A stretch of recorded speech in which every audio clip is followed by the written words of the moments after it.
लिए स्वाध्याय सत्र का शुभारंभ करते हैं। मोक्ष मार्गस्य नेतारम भेत्तारम कर्म भूभृताम ज्ञातारम विश्व तत्वानां वंदे तद्गुण लब्धये।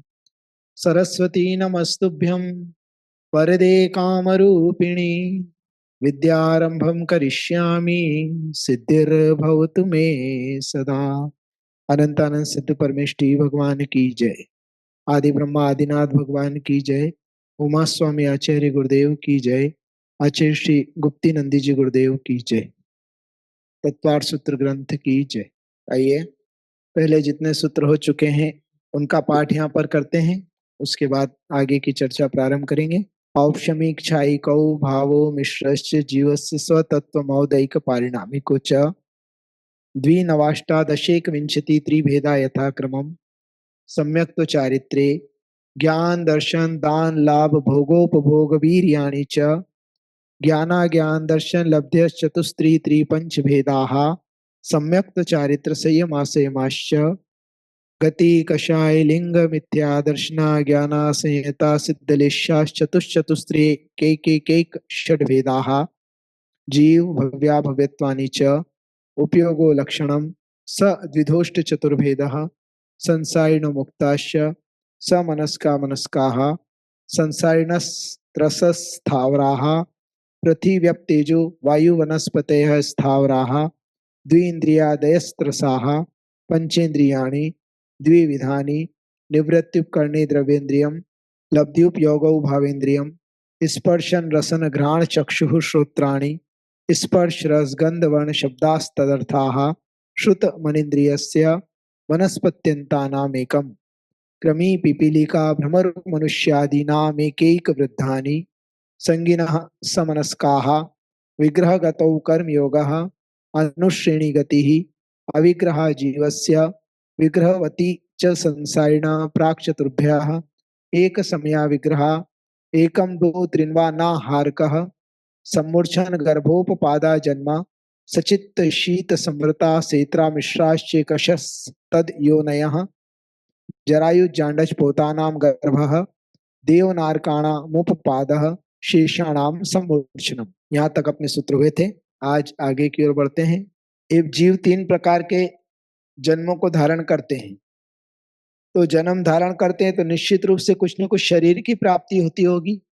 तो उन्हें कौन कौन से शरीर की प्राप्ति होती है, या यूं कहें शरीर के कितने भेद हैं, तो वो आज यहाँ पर बता रहे हैं अपन। सूत्र क्रमांक 36। औदारिक वैक्रियिका हारक तेजस कार्मणानि शरीराणि। औदारिक वैक्रियिका हारक तेजस कार्मणानि शरीराणि।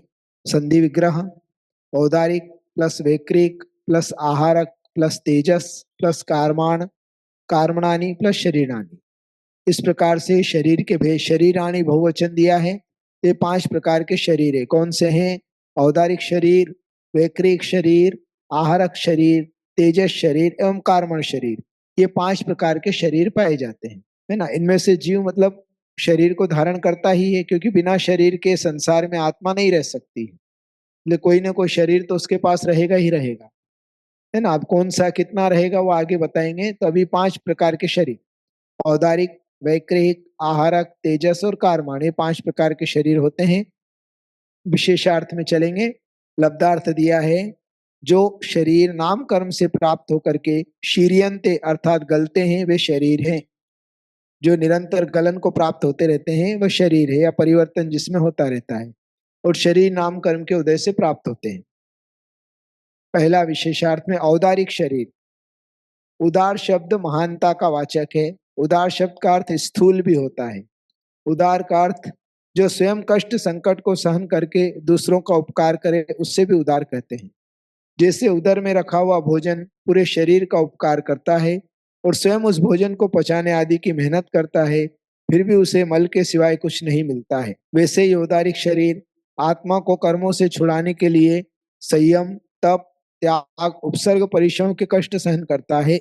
अतः उदारिक शरीर उदार अर्थात महान है। जो उदार में स्थित होता है या जो स्थूल होता है वह औदारिक शरीर कहलाता है।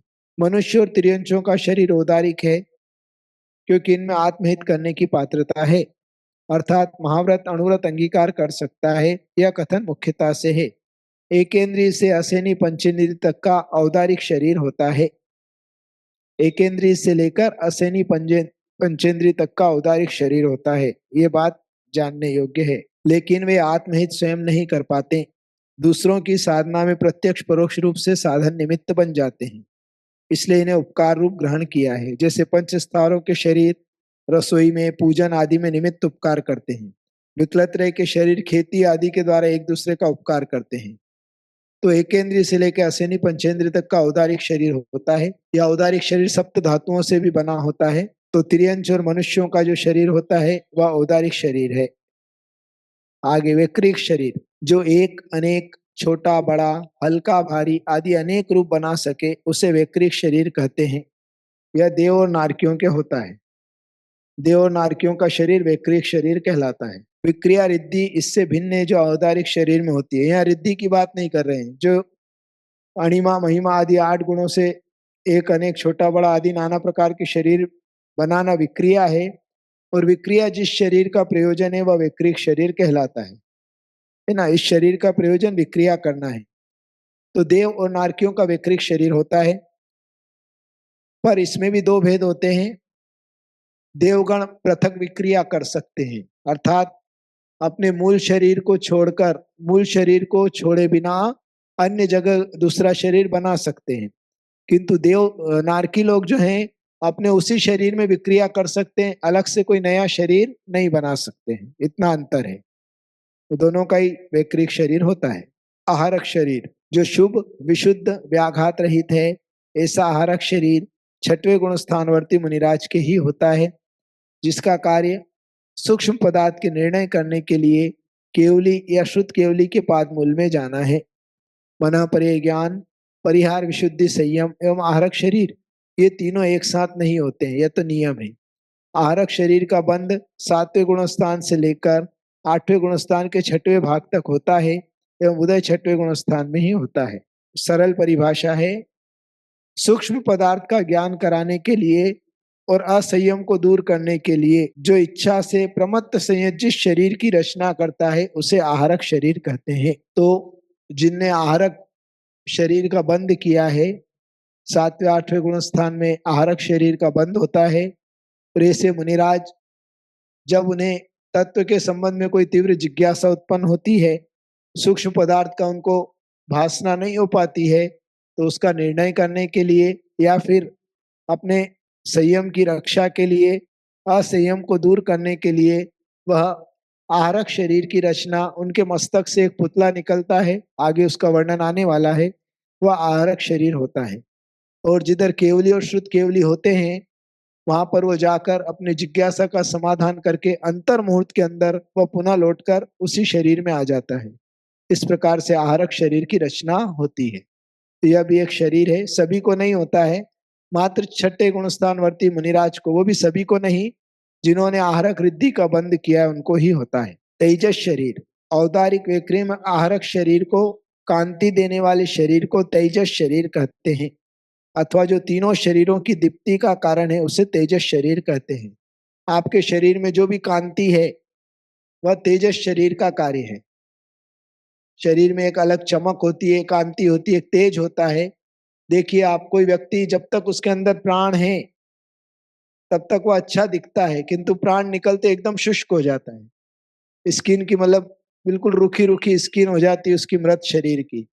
तो वह तेजस शरीर उसमें से निकल चुका है। इसलिए इस प्रकार तो उन तीनों शरीरों को कांति या दीप्ति देने का कारण जिसका है वह तेजस शरीर कहलाता है। कार्मण शरीर, ज्ञानावर्णादि 8 कर्मों के शरीर समूह को कार्मण शरीर कहते हैं, अथवा कर्मों का कार्य कार्मण शरीर है। तो ज्ञानावर्णादि 8 कर्मों का जो समूह जो हमारी आत्मा के पास बंधा हुआ है वह कार्मण शरीर है। विग्रह गति में भी यही कार्मण शरीर होता है, इसके माध्यम से कर्म का बंध होता है। तो कर्मों का कार्य करने वाला कार्मण शरीर होता है। सभी संसारी जीवों के साथ कार्मण शरीर लगा हुआ है।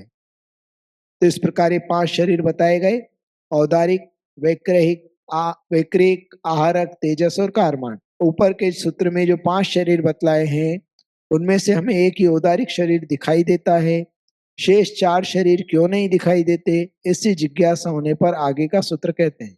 हाँ, तो आगे का सूत्र पढ़ें उसके पहले एक बार क्लियर कर लें कि औदारिक शरीर मनुष्य और त्रियंश के होता है, वैक्रिक शरीर देव और नारकियों के होता है, आहारक शरीर प्रमथ संयत मुनिराज के होता है, और तेजस और कारमान शरीर सभी संसारी जीवों के होता है। जितने भी संसार में जीव हैं, एक इंद्रिय से लेकर पंचेंद्रिय तक, देव नारकी मनुष्य त्रियंश आदि सभी, सबके पास तेजस और कारमण शरीर पाया जाता है। मनुष्य और तिर्यंश के तेजस कारमण के साथ औदारिक भी होता है, देव और नारकियों को तेजस कारमण के साथ वैक्रिक भी होता है ना। और आहारक वृद्धि के से संपन्न अगर मुनिराज है और उनको आहारक निकल रहा है तो फिर उनके एक शरीर की वृद्धि हो जाती है। इस प्रकार से समझना चाहिए। अब हमें सिर्फ औदारिक शरीर ही दिखाई देता है, अन्य शरीर क्यों नहीं दिखते हैं? तो उसका कारण आचार्य कह रहे हैं, सूत्र क्रमांक 37, परम परम सूक्ष्मम, परम परम सूक्ष्मम, छोटा सा सूत्र है, परम परम सूक्ष्मम। परम परम अर्थात आगे आगे के या बाद बाद वाले शरीर सूक्ष्मम सूक्ष्म है। लबोदारिक शरीर सबसे स्थूल है ना। उसके बाद उससे सूक्ष्म वैक्रिक शरीर, वैक्रिक शरीर से सूक्ष्म आहारक शरीर, आहारक शरीर से सूक्ष्म तेजस शरीर, और तेजस शरीर से सूक्ष्म कार्मण शरीर है। ये आगे के चारों शरीर सूक्ष्म सूक्ष्म होने के कारण आंखों से दिखाई नहीं देते हैं। बस इस सूत्र का इतना ही अर्थ है कि आगे आगे के शरीर सूक्ष्म सूक्ष्म हैं। अब एक प्रश्न और आया कि ये चारों शरीर आगे आगे सूक्ष्म है तो फिर इनमें प्रदेश भी कम होंगे, क्योंकि जो जितनी चीज छोटी होती है उतनी कम जगह घेरती है, तो उसके प्रदेश भी कम होंगे। तो उसके लिए उत्तर दे रहे हैं आचार्य, अगला सूत्र का उच्चारण करेंगे, प्रदेश तो संख्येय गुणम प्राक तेजसात, प्रदेश तो संख्येय गुणम प्राक तेजसात, प्रदेश तो संख्येय गुणम प्राक तेजसात, संधि विच्छेद, प्रदेशतः असंख्येय गुणम प्राक तेजसात। है ना। आविष्कार करते हैं, प्रदेशतः, प्रदेश की अपेक्षा से किसकी बात चल रही है? शरीरों की। उन शरीरों के प्रदेश प्राक तेजसात, तेजस शरीर के पहले पहले, असंख्येय गुणम, असंख्यात असंख्यात गुणे हैं। लब्धार्थ मतलब यहाँ जो है तेजस शरीर के पहले पहले जो हैं, अर्थात कौन से हो गए? तो औदारिक वैक्रिक और आहारक, है ना। तो इनके क्या है? असंख्यात असंख्यात गुणे प्रदेश हैं। अर्थात औदारिक शरीर से असंख्यात गुना प्रदेश अधिक किसके होंगे? तो वैक्रिक में। वैक्रिक से असंख्यात गुना प्रदेश अधिक आहारक में होंगे। भले ही वो आगे आगे के शरीर सूक्ष्म सूक्ष्म है, किंतु उनके प्रदेशों की संख्या ज्यादा ज्यादा है। लब्धार्थ, यहाँ प्रदेश का अर्थ परमाणु है। परमाणु की अपेक्षा से तेजस शरीर से पहले के शरीर के प्रदेश असंख्यात गुने हैं। मतलब जितना इसका है औदारिक के प्रदेश हैं, उससे असंख्यात गुना अधिक प्रदेश जो होते हैं वह वैक्रिक शरीर के, वैक्रिक से असंख्यात गुना अधिक आहारक शरीर के। इतने 3 शरीर के बता दिए। 3 शरीर के प्रदेश बताने के बाद आगे के 2 शरीर के प्रदेश छूटे हुए हैं, तो उसका भी बताइए। ऐसे जिज्ञासा होने पर आगे का सूत्र है, छोटा सा सूत्र है, अनंत गुणे परे, अनंत गुणे परे। परे अर्थात आगे के 2 जो शरीर बचे हैं वह अनंत गुणे प्रदेश वाले हैं। अर्थात आगे के 2 शरीरों के प्रदेश अनंत गुना हैं। अर्थात औदारिक से असंख्यात गुना अधिक वैक्रिक में, वैक्रिक से असंख्यात गुना अधिक आहारक में, आहारक से अनंत गुना अधिक तेजस में, और तेजस से अनंत गुना अधिक प्रदेश कार्बन शरीर के पाए जाते हैं। इस प्रकार से जानना चाहिए। आगे आगे से शरीरों की अवगाहना तो सूक्ष्म होती है, किंतु उनके प्रदेश अधिक होते हैं। प्रश्न होता है ऐसा कैसे संभव है? तो ऐसा हो सकता है, उसमें कोई बाधा नहीं। प्रदेशों के घनत्व के हिसाब से सब हो जाता है। यहाँ उदाहरण दिया है, विशेषार्थ पढ़ने के बाद उसको भी पढ़ते हैं। आगे आगे के शरीर सूक्ष्म होते हुए भी उनके प्रदेशों की संख्या अधिक अधिक होती है। इसका कारण यह है कि उनमें आगे आगे प्रदेशों का घनत्व पाया जाता है, जिससे सूक्ष्म शरीर होते हुए भी अधिक अधिक प्रदेश समावेश होते हैं। जैसे 1 किलो रुई का ढेर देखने में बड़ा है, लेकिन उसके प्रदेशों की संख्या कम है। वहीं 1 किलो लोहे का बाड़ देखने में छोटा है, लेकिन उसके प्रदेशों की संख्या अधिक है।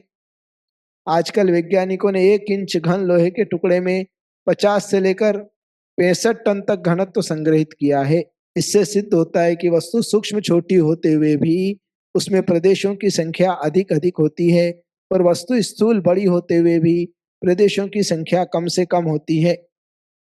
आप माता हैं तो आपको अनुभव होगा, कभी कपड़ों में नील लगाई होगी, नील, है ना? तो नील की एक बूंद अगर पानी की बाल्टी में डालते हैं तो वो पूरे पानी में फैल जाती है, एक बूंद भी। तो उस एक बूंद के अंदर इतने सारे प्रदेश होते हैं उस नील के परमाणुओं के, जो कि बाल्टी भर पानी के समान हो जाते हैं। तो एक बूंद के अंदर भी इतने प्रदेश, बाल्टी जितने पानी जितने प्रदेश समाहित किए जा सकते हैं। आपने कभी लिक्विड इंक वाले पेन से कभी लिखा हो बचपन में, या तो आप देखते थे वो एक बूंद से कितने सारे अक्षर आप लिख सकते हैं, इतना सारा घनत्व उसके अंदर, इतने सारे प्रदेश उस इंक में पाए जाते हैं। इस प्रकार से छोटी वस्तु होने पर भी उसका घनत्व अधिक होता है, उसमें प्रदेशों की संख्या अधिक होती है ना? अभी 1 किलो रुई रखने के लिए बहुत सारी जगह चाहिए, किंतु 1 किलो लोहा थोड़ी सी जगह में आ जाएगा, और उससे भी कम चांदी और कम जगह में आ जाएगी 1 किलो, और उससे भी कम जगह में सोना आ जाएगा 1 किलो, और उससे भी कम एक माचिस की डिब्बी से भी कम जगह में 1 किलो पारा आ जाएगा। सब में प्रदेशों की संख्या बहुत ज्यादा है। तो ये घनत्व के कारण इस प्रकार से संभव है। तो पुनः रिपीट, औदारिक शरीर में जितने प्रदेश होते हैं उससे असंख्यात गुना अधिक प्रदेश वैक्रिक शरीर में होते हैं। वैक्रिक शरीर में जितने प्रदेश होते हैं उससे असंख्यात गुना अधिक प्रदेश जो है आपके आहारक शरीर में होते हैं। आहारक शरीर से अनंत गुना अधिक प्रदेश जो है तेजस शरीर में होते हैं, और तेजस शरीर से अनंत गुना अधिक प्रदेश कार्बन शरीर में पाए जाते हैं। चलिए इतना ही रखते हैं आज का विषय। जिन वाणी के ज्ञान से सूझे लोकालोक, सो वाणी मस्तक चढ़ो सदा दे थो ढोक। 9 बार नमोकार मंत्र का जाप करेंगे। सबके लिए बहुत सारा आशीर्वाद।